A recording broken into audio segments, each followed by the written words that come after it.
Hi, I'm Nicole Scott from BNetTV.com. I'm here at the Calgary Stampede, and I'm joined by Peter Vogelaar from AmazingSands.com. How are you doing? Really well, really well. We've been having a great time at Stampede. Is this your first Stampede? Second year. Second year? Yeah, last year we did a big castle and a dragon. It was so popular they wanted us back. Awesome. So how do you like Calgary and how do you like the Stampede? Oh, well, I have no idea what the weather's like because we're inside this building all day, but the people are so friendly, and we get all day long, tons of questions, tons of comments, usually raves and awesomes, and I like that. Yeah, awesome. So so it takes you the full Stampede to create this awesome sand sculpture? Well, yeah, we got 60 tons of sand delivered here by A.G. Baxter, and first couple days we just pack it all up. That's why you sort of see these big box forms. And then the next 8 days we're just going to be sculpting it and creating all these various elements of Pirates of the Caribbean. So how did you come up with the Pirates theme? Stampede asked us, and there's so many icons with that movie, right? So I said sure, it's a riot, and we're having fun with it. Justin just did Davy Jones yesterday. Delane there, he's really into the Kraken, So yeah, each artist brings whatever part they want to do, and we're having a good time. So how do you get into sand art? Good question. I came into it really late. People assume I was a 5-year-old on the beach doing sandcastles. I did my first sand sculpture when I was 49 years old, but it's been a great time since I started, and our team is the world champions right now. Really? So where was the World Championship? The World Championships are held in Harrison, BC, and last year our team we teamed up with a guy from Russia, and we got first place.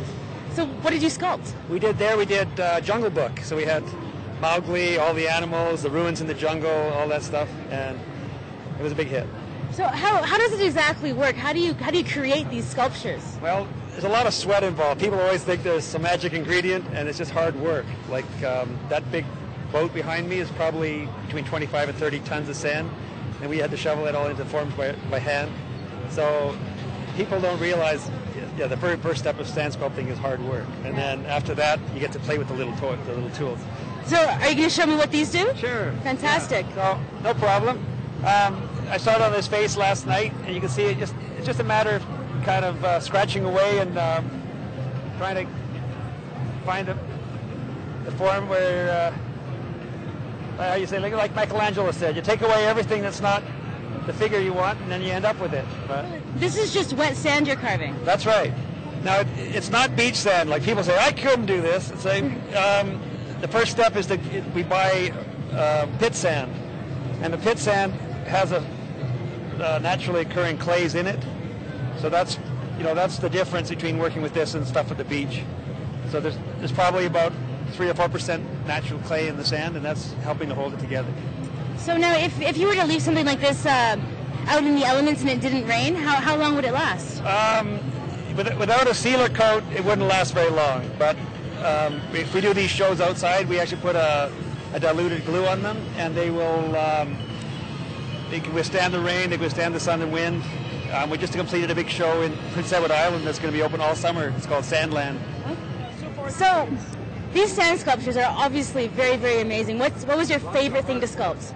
On this piece, I enjoyed making the skulls, actually, which is pretty simple, and the parrot in a bush, which, again, is simple things, but people just really like the detail. They can't believe that such a thing is possible with sand, and that's what we're doing. We're here to entertain people, right? So I love being able to show off all the various things we can do. Now, that parrot with the flowery leaves, how did you get them to stand up like that? It's actually just a little trick with this tool, and take some wet sand in my hand and just scoop off a little bit and give it a push. Just like decorating cake. Wow. In fact, I'm sure you could do it. I don't think so. It looks very challenging.